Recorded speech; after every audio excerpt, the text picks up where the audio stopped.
Hello friends, स्वागत है आप सभी का आपके अपने यूट्यूब चैनल लर्निंग नीट पर। और जितने लोग भी जुड़ चुके हैं सभी को गुड मॉर्निंग। तो ये आपको पता है कि डेली सुबह 10 बजे की हमारी क्लास होती है, जिसमें हम देखते हैं लैंग्वेज यानी कि हिंदी, इंग्लिश और संस्कृत तीनों का एक प्रैक्टिस सेट देखते हैं, जो कि सुपर टेट को टारगेट करके हम प्रिपेयर कर रहे हैं। इसके अलावा सभी शिक्षक भर्ती के लिए ही आप इसे प्रेफर कर सकते हैं। इसमें से 2 लैंग्वेज आपको क्योंकि हर एग्जाम में डेफिनेटली चूज़ करनी होती है। तो चलिए स्टार्ट करेंगे सेशन फिर बिना टाइम वेस्ट किए। अच्छा, अगर आप चैनल पे न्यू हैं तो प्लीज़ सब्सक्राइब कर दीजिएगा। तो यहाँ पे आज का जो पहला प्रश्न है वो है, उसने कहा था इस कहानी के लेखक कौन हैं?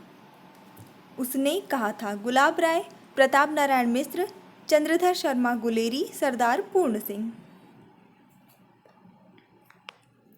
और सही उत्तर होता है इस प्रश्न के लिए आपका चंद्रधर शर्मा गुलेरी उसने कहा था के लेखक। निम्नलिखित में से कौन सी समूहवाचक संज्ञा है? तो फटाफट से ऑप्शन देख लीजिए, झुंड, सभा, सेना या फिर ये सभी समूहवाचक संज्ञा। तो बिल्कुल सही उत्तर हो जाता है यहाँ पे आपका ऑप्शन नंबर डी, ये सभी जो है समूहवाचक संज्ञा। समूह मतलब जो कलेक्शन हो, जिस झुंड में भी कई लोग होंगे, जाहिर सी बात है किसी भी चीज़ का झुंड होगा उसमें कई सारी चीज़ें होंगी। सभा का मतलब भी होता है यहाँ पे कई सारे लोग अवेलेबल होते हैं। सेना में मतलब कई सारे सिपाही हो से मिलकर सेना बनती है। नेक्स्ट देखेंगे, सरस्वती का पर्यायवाची निम्न में से कौन नहीं है? शारदा, इंदिरा, भारती, वागेश्वरी।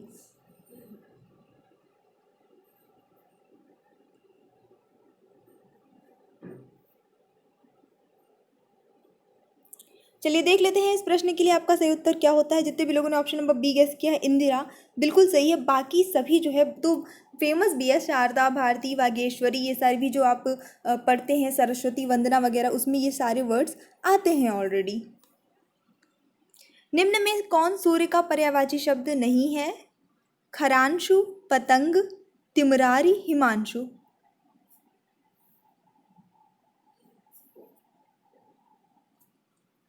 और उत्तर सही होता है इस प्रश्न के लिए आपका ऑप्शन नंबर डी, हिमांशु जो है वो सूर्य का पर्यायवाची शब्द नहीं है। ठीक है, अगला देखेंगे, कपटी का विपरीतार्थक शब्द क्या है? कुटिल, कर्मठ, निष्कपट, कृतज्ञ। कपटी मतलब जो कपट करे, तो जो कपट ना करे वो क्या हो कहलाएगा? निष्कपट। तो ऑप्शन नंबर सी यहाँ पे सही होता है आपका, निष्कपट। अगला देखेंगे, इनमें कौन सही सुमेलित नहीं है? विवाद, विवादास्पद, विजय, पराजय, मृदुल, कठोर, विरह, मिलन।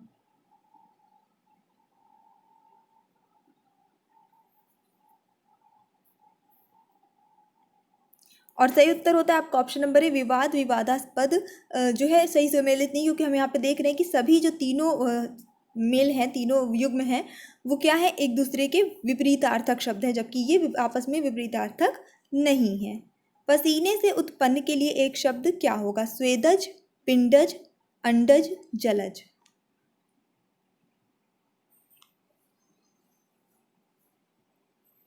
और सही उत्तर होता है इस प्रश्न के लिए स्वेदज, बिल्कुल। जो पहरा देता है उसके लिए एक शब्द क्या होगा? प्रतिहार, प्रहरी, साक्षर, प्रतिनिधि।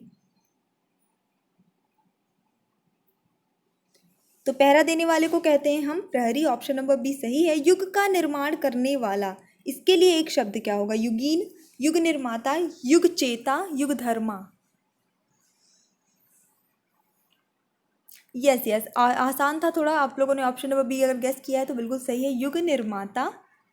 विष्णु प्रभाकर द्वारा रचित आवारा मसीहा किसकी जीवनी है? मोहन राकेश, शरत चंद्र चट्टोपाध्याय, रविंद्रनाथ टैगोर, महात्मा गांधी।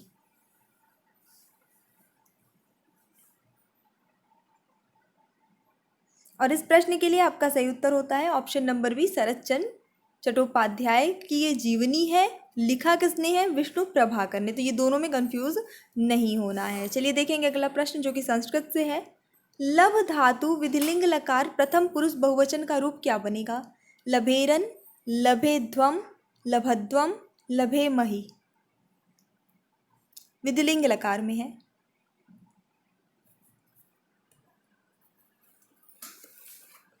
ऑलराइट, तो चलिए देख लेते हैं इस प्रश्न के लिए सही उत्तर होता है आपका ऑप्शन नंबर ए, लभेरन बनेगा। गौरी शब्द में कौन सा प्रत्यय लगा है? Deep, dish, dean. देखिए ये सारे प्रत्यय जो है स्त्रीलिंग प्रत्यय के अंतर्गत आते हैं। टाप है, डिश है, डीप है, ये बहुत फेमस है जो पूछे जाते हैं। गौरी में कौन सा प्रत्यय लगा है? सही उत्तर होता है इस प्रश्न के लिए आपका ऑप्शन नंबर बी, डिश प्रत्यय का यहाँ पे प्रयोग किया गया है।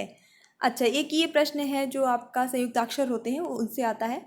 छ जो है वो किससे मिलकर बना है? क धन छ से, क धन ये आपका छोड़ वाला स से, और ऑप्शंस हैं क धन च से या क धन श से।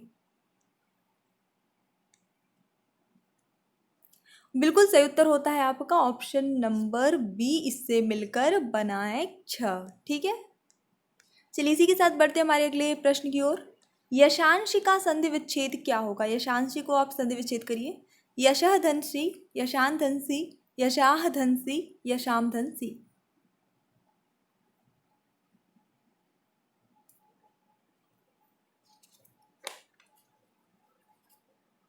तो बिल्कुल यहाँ पे जो आपका सही उत्तर हो जाता है इस प्रश्न के लिए वो होता है ऑप्शन नंबर बी, यशान धन शी।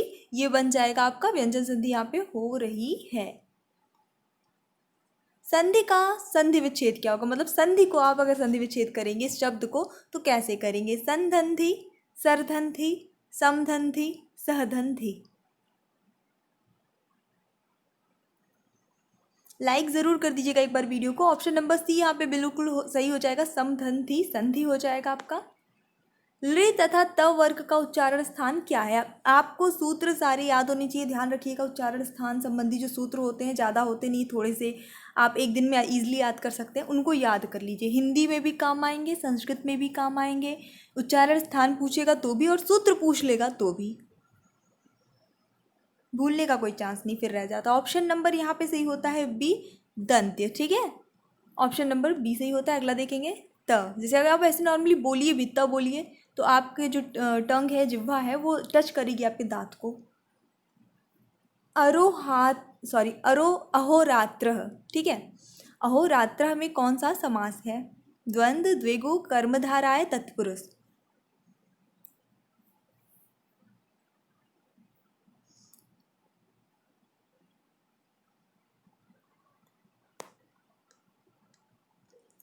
तो यहाँ पे जो सही उत्तर होता है आपका ऑप्शन नंबर ए हो जाएगा, द्वंद्व समास है। और इस तरह का प्रश्न अगर आएगा एग्जाम में तो डेफिनेटली हम कह सकते हैं कि आपको इसके लिए प्रिपेयर रहना है। देखिए इसका जो समास विग्रह बनेगा वो बनेगा अहश्च रात्रि च, तो लास्ट में च आ रहा है। ठीक है, यानी और वाली बात है। तो ये आपका जो है द्वंद्व समास है। हालांकि टाइप ऑफ अगर पूछा जाए कि द्वंद्व कौन सा द्वंद्व है तो ये समाहार द्वंद्व समास है। तो द्वंद्व समास में भी, बहुव्रीहि समास में भी, सभी समास में कुछ टाइप होते हैं, तो उसका जो है सब टाइप वाला समास आपका है। कुल मिला के द्वंद्व समास है जो आपके ऑप्शंस में दिया है। पंचवटी में समास होगा कौन सा? ये तो बहुत फेमस है। तत्पुरुष, अव्ययी भाव, द्विगु या फिर बहुव्रीहि।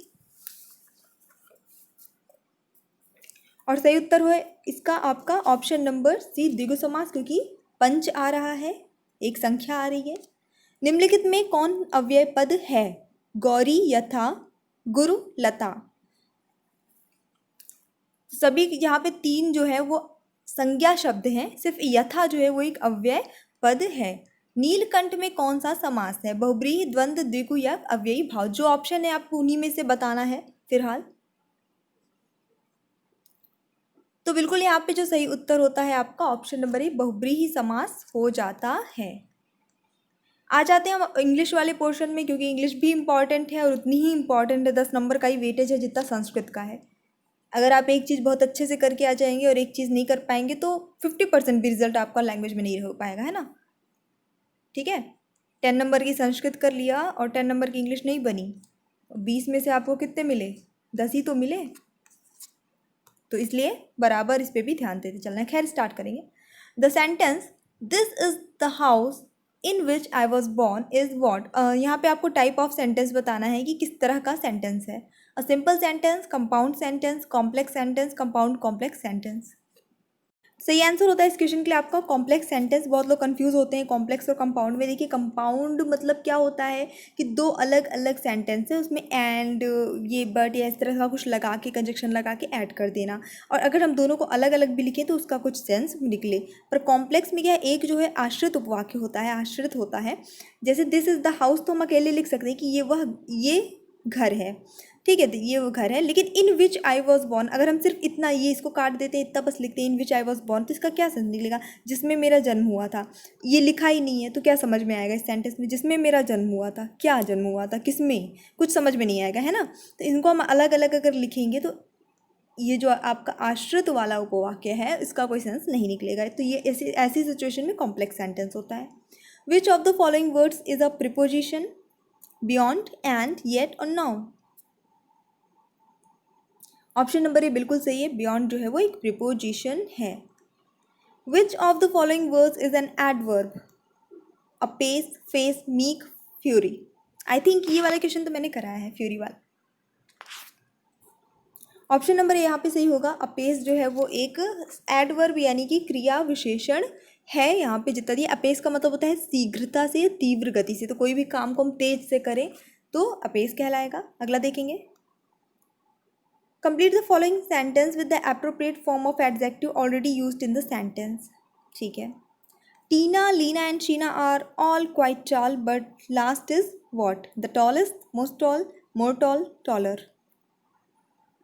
जब तीन लोगों के बीच कंपैरिजन किया जा रहा है और उसमें से एक को सबसे बेस्ट बताना है, सर्वश्रेष्ठ बताना है, तो आप सुपरलेटिव डिग्री का यूज़ करेंगे एडजेक्टिव की। और सुपरलेटिव डिग्री मतलब क्या होता है? जिसमें EST लगता है। तो आपका ऑप्शन नंबर जो है ए सही हो जाएगा, the tallest. Join the following sentence to make a simple sentence. अब देखिए यहाँ पे आपको दो सेंटेंस अलग अलग लिखे हैं, इनको आपको ज्वाइन करके एक सेंटेंस बनाना है। The coffee isn't too strong, it won't keep us awake. कहना ये चाह रहा है कि कॉफ़ी जो है वो इतनी स्ट्रॉन्ग नहीं है ना, ज़्यादा स्ट्रॉन्ग नहीं है, और इससे जो है हम मतलब नींद नहीं खुल रही, जगेंगे नहीं, ऐसा सेंस यहाँ पे आ रहा है। ये इससे कोई फ़र्क नहीं पड़ेगा नींद पे।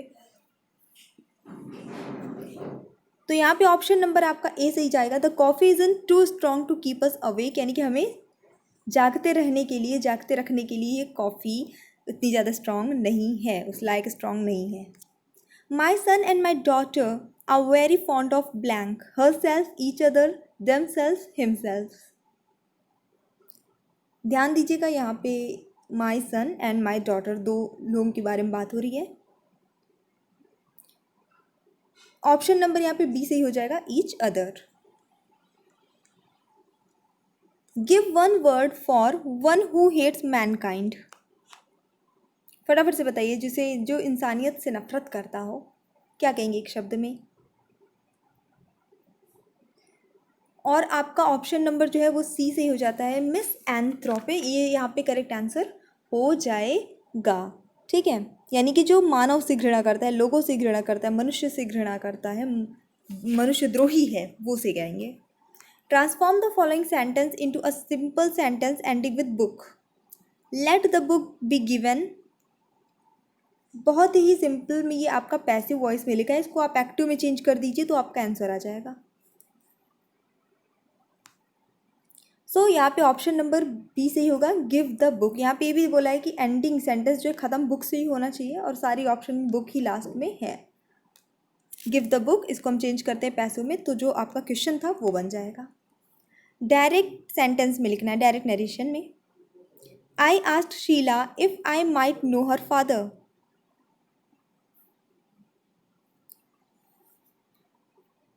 तो सबसे पहले तो यहाँ पे आपको देखना है कि माइट का यूज़ हुआ है, तो आपका जो भी आंसर आएगा उसमें मे का यूज़ होगा। ठीक है, मे का यूज़ होता है जब डायरेक्ट में, तभी आप इनडायरेक्ट में माइट कर देते हैं। तो ये वाला और ये वाला तो पहले ही एलिमिनेट हो गया, ये नहीं होगा। May I know your father, may I know your father सब सही है। I said to Sheela, I told Teela, तो मैंने शीला, तो मैंने शीला को बताया नहीं, मैंने शीला से कहा या पूछा, ऐसा सेंस निकलना चाहिए। तो ऑप्शन नंबर ए सही आएगा। आई सेड टू शीला, मैंने शीला से बोला या कहा। मे आई नो योर फादर, क्या मैं तुम्हारे पिता को जानता हूँ? एनीथिंग। नेक्स्ट देख लेंगे। Fill in the blanks to complete the following sentence. The ministers are responsible blank the chief minister of their state for their work. For, to, of और towards. प्लीज़ एक बार वीडियो को like सभी लोग कर दीजिए, like कर दिया करिए, एंड सब्सक्राइब भी कर दीजिएगा। चलिए देख लेते हैं इसके लिए जो करेक्ट आंसर होगा, रिस्पॉन्सिबल टू होगा। बेसिकली रिस्पॉन्सिबल के साथ हम टू लगा देते हैं, वो सबसे बेस्ट तरीका होता है। ठीक है, तो ये हमारा छोटा सा सेशन था। अगर आपको और ज़्यादा प्रैक्टिस सेट देखी चाहिए तो मैंने ऑलरेडी इंग्लिश के काफ़ी प्रैक्टिस सेट कराए हैं, हिंदी, संस्कृत, सभी के प्रैक्टिस सेट बहुत सारे कराए हैं। प्लेलिस्ट के लिंक सबके डिस्क्रिप्शन बॉक्स में है, वहाँ से आप चेक कर सकते हैं। और जितनी अपना जो आपका टाइम है आपके पास अगर, तो आप उसको यूटिलाइज़ करके अच्छी प्रैक्टिस कर सकते हैं ताकि आप एग्ज़ाम में परफेक्ट कर सकें। So thanks for watching, keep studying and bye bye.